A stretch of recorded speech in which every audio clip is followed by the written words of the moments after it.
Just an observation. ঠাকুর বলছেন যে সৎসন্দীপী তার উল্টো। এটা মনে রাখা, অজ্ঞানতার দুটো ভাগ সবসময় আছে।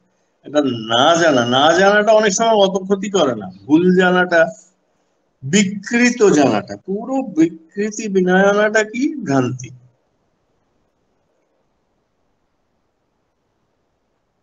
খানিকটা ভ্রান্তি, অনেকটা ভ্রান্তি, আর মহাভ্রান্তি, এর উপর বিকৃতি পুরোটা।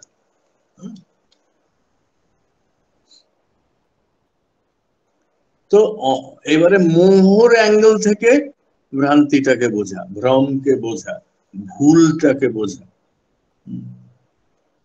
আমরা ভাবি একটা ভুল করে, একটা ছোট ভুল করছি, এত রিয়াক্ট করছে না, কিন্তু স্নেহ দান করেন যারা মাতা পিতা ইষ্ট, তারা যখন কোনো ভ্রান্তির জন্য শাসন করে, খুব গভীর ভাবে সেটাকে হৃদয়ে নিতে হয়। কারণ তারা দেখতে পাচ্ছেন ওইটা হয়তো ভবিষ্যতে গিয়ে একটা বড় ভ্রান্তি বা মোহ তার সৃষ্টি করবে। এবার মোহ কি? ভ্রান্তি মোহ একই একই রকম। একটা বিষ্ঠা হলে আরেকটা অনেকটা বিষ্ঠা, অনেকখানি বিষ্ঠা, বা বিষ্ঠা উপচে পড়ছে, এরকম হচ্ছে মোহ। অহংয়ের প্রবৃত্তি অভিভূতি যখন সত্তাকে অবজ্ঞা করে বা তৎসংজ্ঞাকে হারিয়ে ফেলে, ওই প্রবৃত্তি তৎপর হয়ে চলে, তাই হচ্ছে মোহ। তার মানে হচ্ছে বুঝতেই পারছে না ডিরেকশনটা কি, নলেজটা নেই, উল্টো নলেজ, প্রবৃত্তিমুখী হয়ে পড়ে ওইটাকেই ভালো ভাবছে। চুলকোতে চুলকোতে চুলকোতে চুলকোতে রক্ত বেরিয়ে যাচ্ছে, ওইটাকেই ভালো ভাবছে। উট, বাবা এই উদাহরণটা খুব দিল, উট কাঁটা খেতে খেতে খেতে খেতে জিভ দিয়ে রক্ত বেরোচ্ছে, তবুও কাঁটাই খাচ্ছে, এটা হচ্ছে মুখ। অহংয়ের প্রবৃত্তি অভিভূতির থেকে সেটা আসে। সেটা যখন তৎসংজ্ঞা, সচ্চিতানন্দ সংজ্ঞাকে, সংজ্ঞা, এটা শুধু ডেফিনিশনের সংজ্ঞা না, এটা কগনিজেন্স, রেকগনিশন, অ্যাওয়ারনেস, সেই সংজ্ঞা তাকে হারিয়ে ফেলে ওই প্রবৃত্তি তৎপরতা তৎপর হয়েই চলে, তাই হচ্ছে মোহ। অর্থাৎ সত্তা যখন প্রবৃত্তি আচ্ছন্ন হয়ে বা ওতেই মুহ্যমান হয়ে তৎ অনুক্রমী চলায় চলে, তাকেই বলে মোহ। তো সারা ভারত শাসন করেছিলেন রাজা ভরত। শেষে একটা স্বাভাবিক সোশ্যাল লাইফও লিড করতে পারেন। এটা হরিণ শিশুর মোহে এমন, হরিণ শিশু তো ভালো, এটা খুব সুন্দর একটা উদাহরণ শাস্ত্রে। হরিণ শিশু তো খুবই ভালো, খুব ইনোসেন্ট, তাকে ভালোবাসা, কিন্তু তার জন্য আর কিচ্ছু দেখতে না পাওয়া, সেটাও মোহ। তাই জন্য উনি পরের জন্মে হরিণ হয়ে জন্মেছিলেন, তারপরে জড় ভরত হয়ে জন্মেছিলেন, ইত্যাদি ইত্যাদি। তো ওই গল্পে যেটা বলতে চাওয়া হচ্ছে যে একটা জ্ঞানী মানুষও, একটা জ্ঞানী মানুষ, নিউটনের কথা চিন্তা করেন, ভগবত কোটি মানুষ আজকে আমরা সায়েন্সের যা কিছু এনজয় করছি, তার অনেকটা অনেকটা একা নিউটনের দাও। তিনি আলকেমিতে মোহগ্রস্ত হয়ে বিয়ে থাও করলেন না, ওই সেই 40 বছর ওই সীসাকে কিভাবে সোনা করা যায় ওই মোহে আটকেছে। ভালো মানুষেরও হতে পারে এটা। পতন আমরা যেটাকে বলি, পতনের মূল মূল কারণ হচ্ছে অহংকার প্রসূত মোহ। অহংকার কি করে, জ্ঞানের উপরে এটা ঠিক কভার ছড়িয়ে দেয়, কারণ জ্ঞানের দিকে আর নজরটা থাকে না, নজরটা থাকে আমি, আমি আমি, সেটা থেকে ধীরে ধীরে প্রবৃত্তি পরায়ণতা আসে। সেটা এক্সেসিভ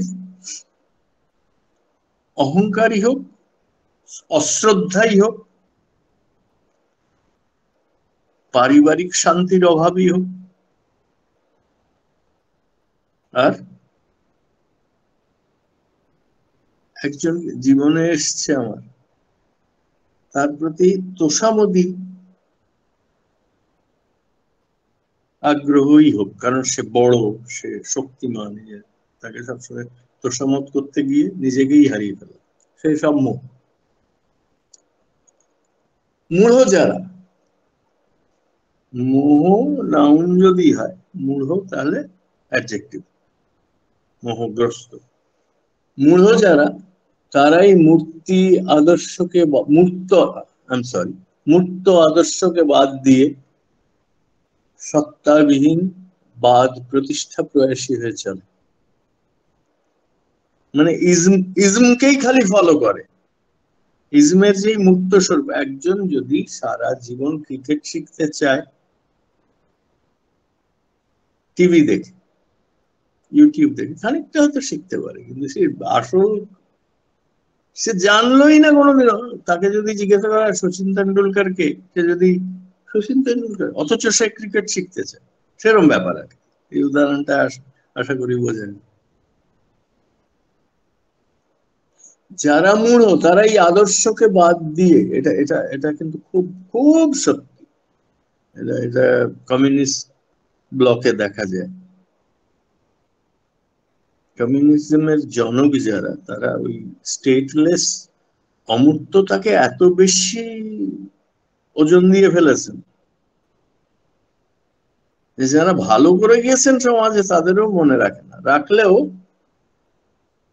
তার মধ্যে একটা ঈর্ষা বা বা অপারগতা বশত মানুষ যখন অন্যকে শ্রদ্ধা করে, ওইরকম একটা ভাব থাকে। মূঢ় যারা, তারাই মুক্ত আদর্শকে বাদ দিয়ে সত্তাবিহীন বাদ প্রতিষ্ঠা প্রয়াসী হয়ে চলে। মূর্ত যা, ব্যক্ত যা, এখান থেকেই একটা মাস সাফারিং আসে, চায়নায়ও দেখা গিয়েছে। সেই তুলনায় ভারতে এত হয়েছে ইনভেশন, কিন্তু ওই লেভেলের মূলতা খুব কম এসছে। আমি বায়াসড না, আনবায়াসড হয়েই বলছি। মূর্ত যা, ব্যক্ত যা, যে ব্যক্তিত্বের চারিত্রিক বিকিরণায় গুণের কিছুক্ষণ হয়ে থাকে, গুণকেন্দ্র সেই ব্যক্তিই হচ্ছে ওই মূর্ত বিগ্রহ। সৌন্দর্যের একটা প্রধান ব্যাপার হচ্ছে সৌন্দর্য মূর্ত হয়ে ওঠে, প্রাগুণ্যতা লাভ করে। গুণই নেই, গুণ এক্সিস্ট করছে, এটা সোনার পাথর বাটির মতো। বলছেন ওইটা মূঢ়রাই ওইটা ফলো করে, আর মূঢ়দের লিডার যারা হয় তারাই ওইরকম ভাবে ফলো করায়। কারণ তারা জানে আমার দিকে যদি নজর পড়ে, আমার যা চরিত্রে ফাঁক, এসব তো বুঝে ফেলবে।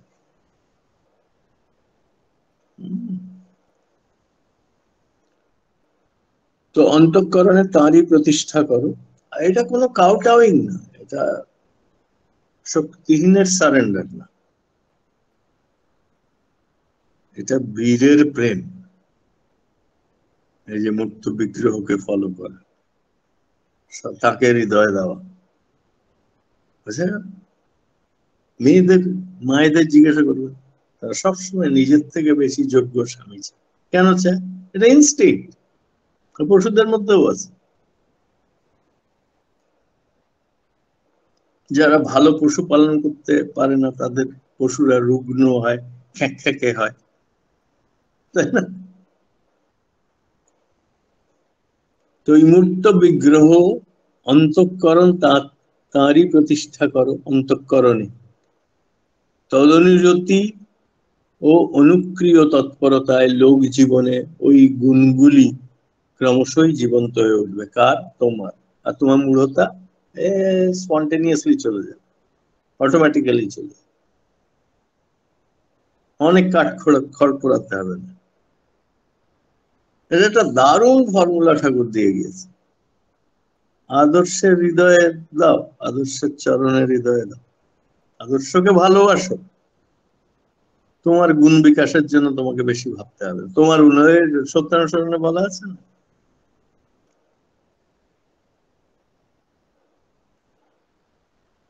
সদ্গুরু আর সৎসঙ্গের শরণাপন্ন হও, তোমার উন্নতির জন্য তোমাকে ভাবতে হবে। সৎ ধর্মে খুব সুন্দর। তো মূঢ়তা যদি বাদ দিতে হয়, তাহলে জীবন্ত আদর্শকে, মূর্ত আদর্শকে ফলো করা আর মূঢ়তাকে ফলো করা, এই এই যে ডিরেকশনটা ঠিক হয়ে গেল। আর মূর্ত আদর্শকে ফলো না করলেই মূঢ়তাকে ফলো করতে হবে। তো মানুষের ব্যাপারটাই হচ্ছে, অন্তরে মানুষের সেন্সরি মোটর আর কম্পালসিভ অ্যাক্টিভিটি গুলো চলতেই থাকে, তো 24 ঘন্টা চলে। তো যারা খুব সৌন্দর্য এবং যার জীবনে সৎ আদর্শ নেই, তাদের মাথাটাও ওইরকম হয়, ভ্রান্ত ভ্রান্ত ভ্রান্ত ভ্রান্ত ভ্রান্ত ভ্রান্ত, এই ভ্রান্তির থেকে ওই ভ্রান্তি, ওই ভ্রান্তির থেকে ওই ভ্রান্তি, সিনেমার ভ্রান্তির থেকে টাকা পয়সার পেছনে ছোটার ভ্রান্তি, টাকা পয়সার ছোটার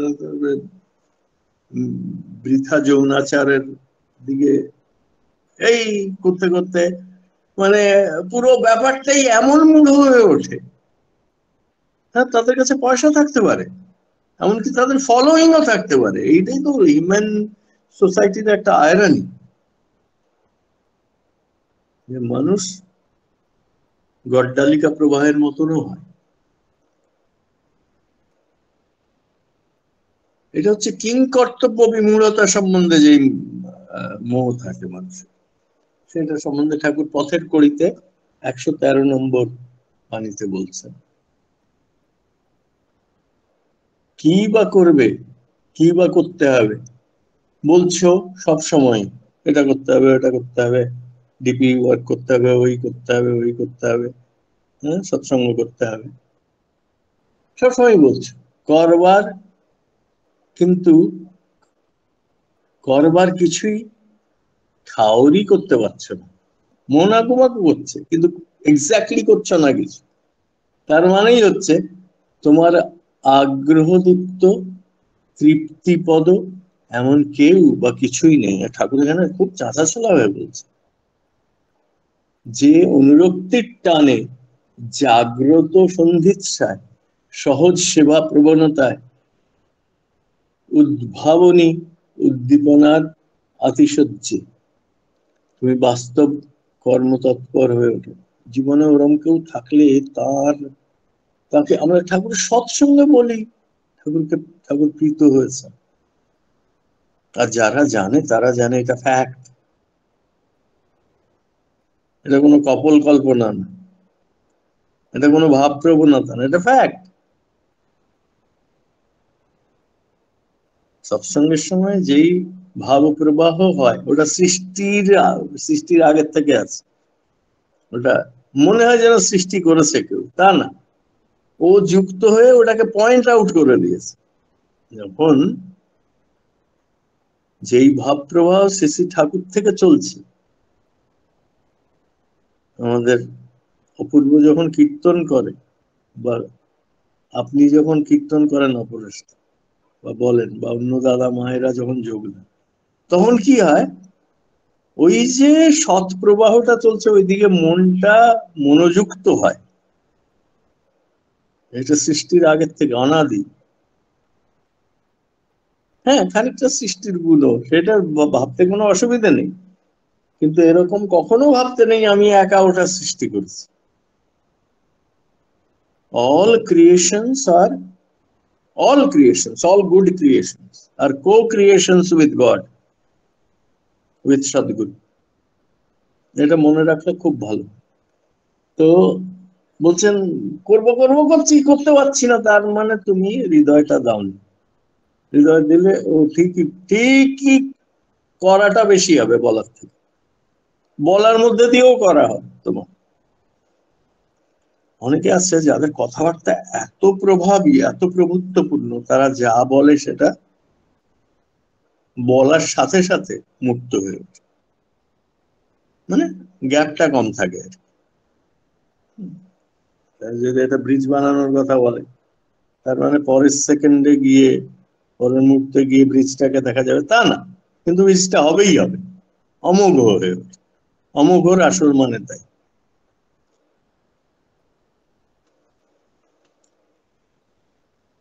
আরেকটা বলছেন যে এইসবের মূল কারণ কি। ভেতরে জ্ঞান মানে তো ভেতরে আলো, আর ভ্রান্তি মানে ভেতরে আলো নেই, কিংবা আলোটা, আলো ছায়া অত্যন্ত বেশি, এমন যে একটা বুঝতে আরেকটা বুঝছি। বলে চাঁদ কিরকম, পূর্ণিমার চাঁদ কিরকম, পূর্ণিমার চাঁদ কিরকম, বলে এই আঙুলটার মতন। কি করে না, তাকে যে বুঝিয়েছে সেটা দেখলো, ওই দেখো পূর্ণিমার চাঁদ, ও সে তখন আঙুলটা দেখে মনে রেখেছে। হ্যাঁ, এটা রিয়েলি হয় তাই। মানুষ এত ভেতরে ভ্রান্তি পালতে পালতে পালতে পালতে এমন হয়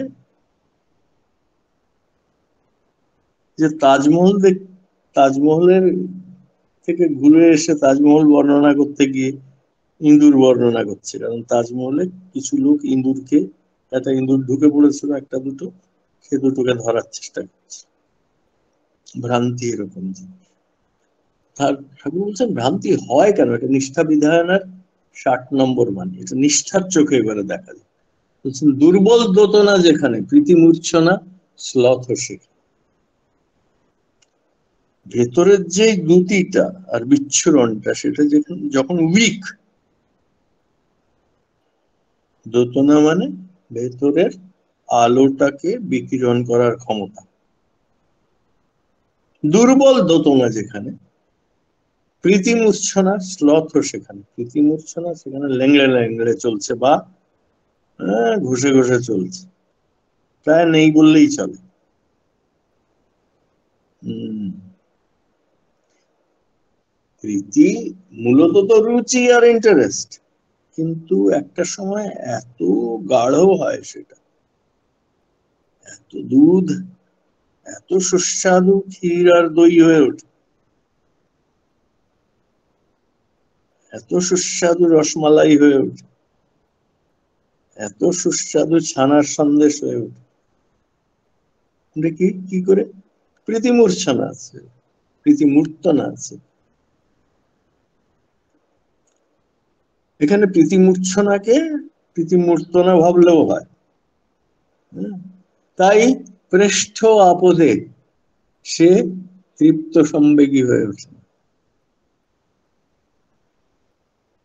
ঠাকুরকে একবার কয়েকজন রঙ্গন বিলায়, তখন ঠাকুর সবে এসছেন, 1947 সাল হবে হয়তো প্রথম দিন। বলছেন ঠাকুর আপনি তো একজন কেউটে সাপের খেলা দেখাচ্ছে, শঙ্খচূড়ের খেলা দেখাচ্ছে, দাঁত ভাঙেনি, তখন নিজেই বলছে আবার গর্ব করে। ঠাকুর বলছে আপনি তো ভগবান, ধরেন না ওটা, ধরেন না করে ঠাকুরকে, আপনি তো পারবেন, আপনার তো এত সুখ। কিরকম চিন্তা করেন, ভেতরের দোতনা কিরকম চিন্তা। ওই বর্দার কাছে খবর যাওয়াতে বর্দা ওই নড়াল থেকে এক দৌড়ে এসে বাবাকে, বাবা তখন প্রায় ধরতে, মানে ঠাকুর তখন প্রায় ধরতে গিয়েছেন সাপটা।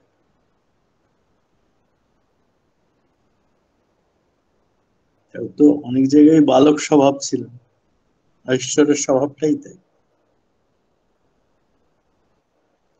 কিন্তু যে পৃষ্ঠ আপদে, ওই বর্দা তখন পৃষ্ঠ আপদে দৃপ্ত সম্বেগী হয়ে দৌড়ে এসে, আর তো কেউ করলো না তখন, কেন? আর ওরাই বা ওরা কি ভক্ত ছিল, কোন মার্কা ভক্ত ছিল যে ঠাকুরকে ওইভাবে উত্তেজিত করছিল।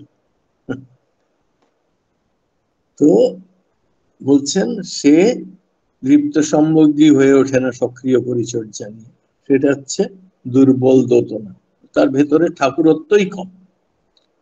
এইবারে ঠাকুর বলছেন প্র্যাকটিক্যাল আর কি, যখন আমরা সৎসঙ্গী বেশ কিছু আছে, খানিকটা অর্গানাইজেশন আছে, দেওঘর সৎসঙ্গ আছে, কেউ অনলাইনে বলছে, পুরো যখন ব্যাপারটা খানিকটা অর্গানাইজড হয়ে হচ্ছে, সেখানে ভ্রান্তি অনৈক্যের রূপেও আসতে পারে, নানা মুনির নানা মত হিসেবেও আসতে পারে।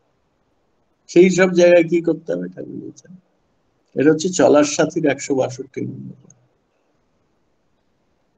যদি সমিতি ও অ্যাক্টিভলি এনগেজড পার্সনদের ভেতরে কোনো ভ্রান্তি বা অনৈক্য ঘটে, ভুল বোঝাবুঝি বা ডিসিডেন্স,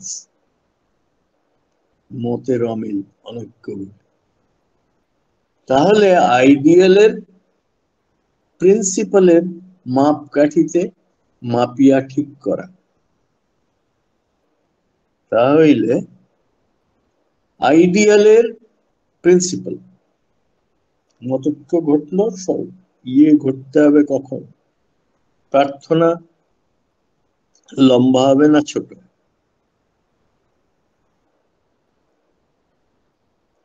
তো তখন তো ঠাকুর ছিলেন। ওইটা ঠাকুর আবার বলছেন, যদি ঠাকুর না থাকেন তখন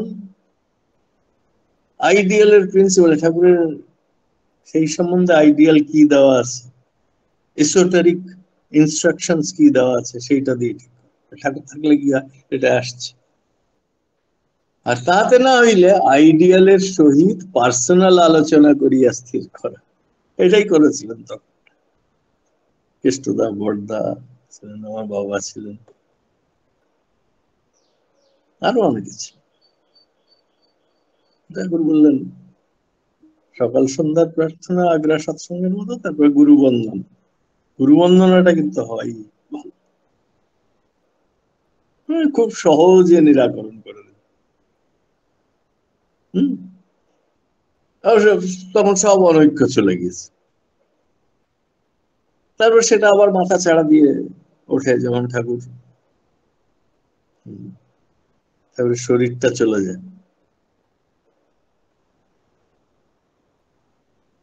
কিন্তু এই অনৈক্যের দরুন এইটার উপর বেশ জোর দিয়েছেন ঠাকুর, বিশেষভাবে নজর রাখা উচিত ঈর্ষা, আক্রোশ, নিরস্ততা। ঈর্ষার শোক থাকলো না, কিন্তু একদম অবহেলিত হলো ইস্যুটা, সেটাও চলবে না ঠাকুর বলছে। বা ব্যাহত হন, বেশ কিছু লোকে যেহেতু মতৈক্য, হার্ট ইগো নিয়ে একজন একজনের সঙ্গে কথা বন্ধ করে দিল, নজর রাখা বন্ধ করে দিল, তাদের ব্যক্তিগত সমালোচনা করা শুরু করলো, ওইগুলো যেন না, বিশেষ নজর রাখা। ঈর্ষা, আক্রোশ, নিরন্ততা, নিরস্ততা, নিরস্ততা বা ব্যাহত অহং, ব্যাহত মানে থেতলে দেওয়া অহং, কিছুতেই না ঘটিয়া ওঠে। মানে তার একটু বড়, আমি একটু ছোট করে পড়লাম 162 নম্বর বাণী চলার সাথে। এবারে একটু সামারাইজ করা যাক। তো আমি প্রথমে যেটা বললাম যে 5 রকমের ইয়ে হয়,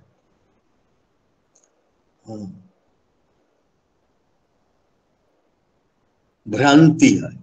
ভ্রান্তি মানে কি, দুটো ভ্রান্তি, দুটো, অজ্ঞানতাও ভ্রান্তি, আবার ঠিককে ভুল বোঝাও ভ্রান্তি, সত্যকে মিথ্যা বোঝাও ভ্রান্তি, চাঁদকে আঙুল বোঝা ভ্রান্তি, সদ্গুরুকে সাধারণ মানুষ বোঝা ভ্রান্তি, সৎসঙ্গকে একটা ক্লাবের মতো ভাবা ভ্রান্তি। বুঝে গেল তো? ভ্রান্তির মধ্যে সব থেকে বড় ভ্রান্তি হচ্ছে ইষ্টকে না চেনা, আর দ্বিতীয়টা হচ্ছে নিজেকে খুব ছোট করা।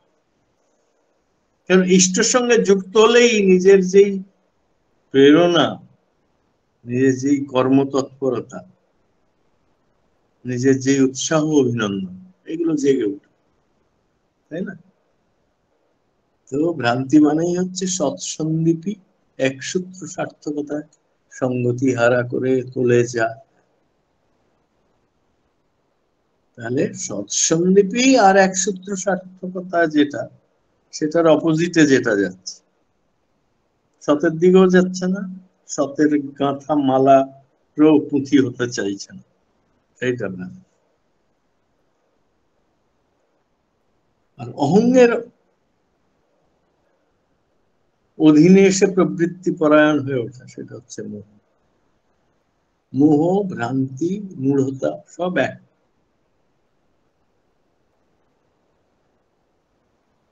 তো মূঢ় কারা? যারা মূর্ত আদর্শকে বাদ দিয়ে তথাকথিত বইয়ে লেখা আদর্শ, ইজমের দিকে ছোট, লাড্ডু ফেলে হাওয়াই লাড্ডুর দিকে যারা ছোট।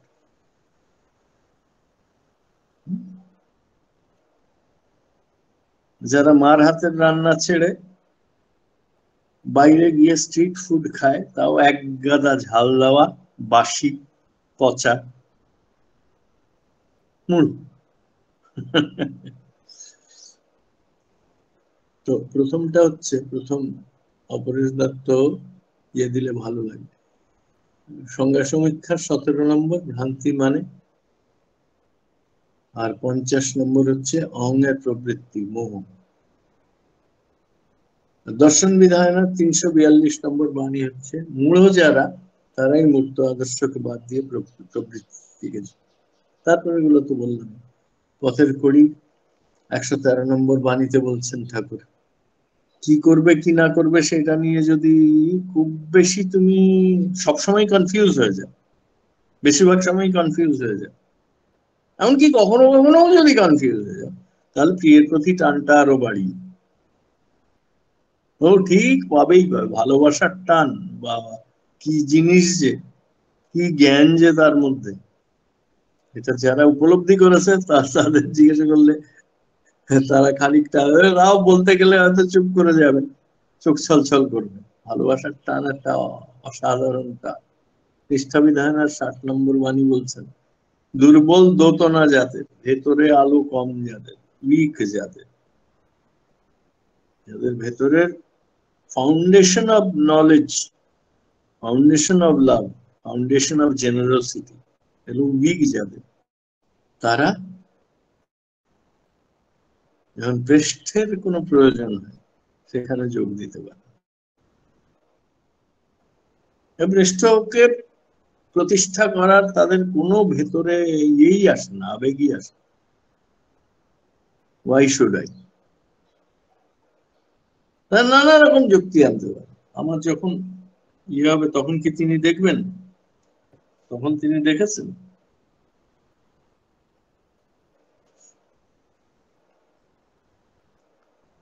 হয়তো অ্যানালিসিস করলে বা ভালো করে দেখলে বোঝা যাবে তার যতটুকু, তার যে অভিমানটাও, সেটাও এসছে খানিকটা ঠাকুরকে ফলো করে, তবুও সে পুরোটা বুঝতে পারল, পুরোটা বুঝতে পারল। মানুষের সচেতনতা, মানুষ যারা অল্প বয়সে দেহ ত্যাগ না করে, তাদের কোথাও না কোথাও কোনো না ইষ্টের কোনো না কোনো রূপের থেকেই ওই দোতনা আসে। বুঝতে না পারলে সেইরকম দুর্বল ইয়ে যারা, ভ্রান্তিপূর্ণ দুর্বল দোতনা যারা, তারা পৃষ্ঠের কাজে বিশেষ লাগতে পারে, কোন সৎ মহান কর্মে তারা লাগতে পারে।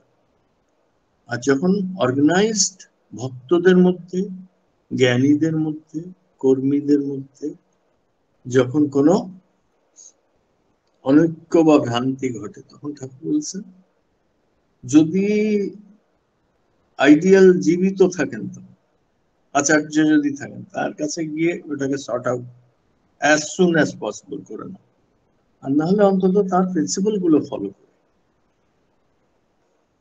আমাকে যখন নর্থ আমেরিকায় কোনো গুরু ভাই জিজ্ঞেস করতেন, তখন অনেক কম ছিল, আমার প্রথম দিকে অনেক কম, একটা সৎসঙ্গ করতে আমাদের হয়তো 700 কিলোমিটার ড্রাইভ করে যেতে হতো, বা ট্রেনে যেতে হতো, বা ফ্লাই করে যেতে হতো।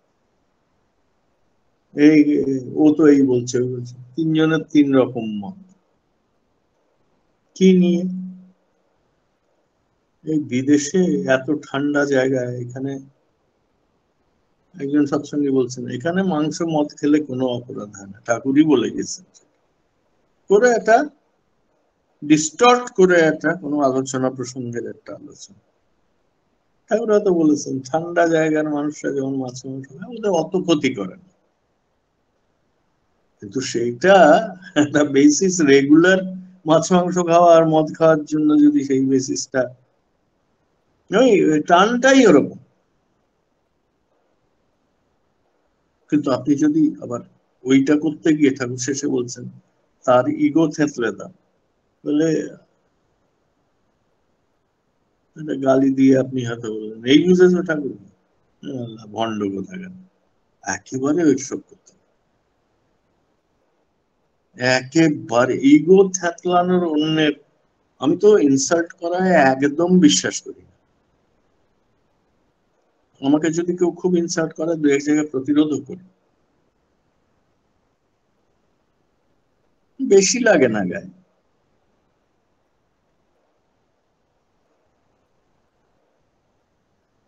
কারণ যুদ্ধ করার অনেক কৌশলের মধ্যে একটা কৌশল হচ্ছে ফ্যাক্টটাকে বোঝা। ভ্রান্তিটা একটা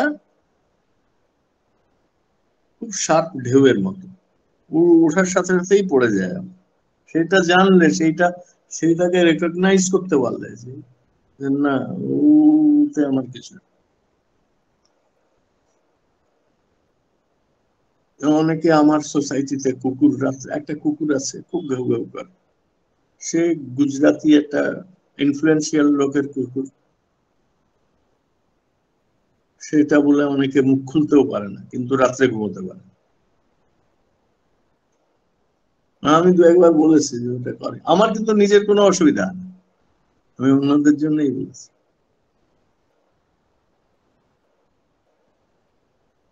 যারা ডিস্ট্রাকশনে, অপমানে, ঈর্ষায়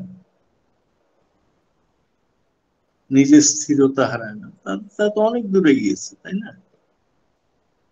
তাদেরকে নমস্কার করি। কিন্তু যারা আমরা অতটা পারি না, তারা অন্তত প্রতিরোধ, নিজের ইনসাল্টও খানিকটা প্রতিরোধ করতেই হয়। শুধু কথায় কথা না বাড়ে যেন, বা মার না খেতে হয় সেখানে নিজে, তাহলে আবার কোথাও নিজেকে পরিচালনা করাটা ঠিক। আজকে এই পর্যন্তই। আজকে আমরা ভ্রান্তি নিয়ে কথা বললাম।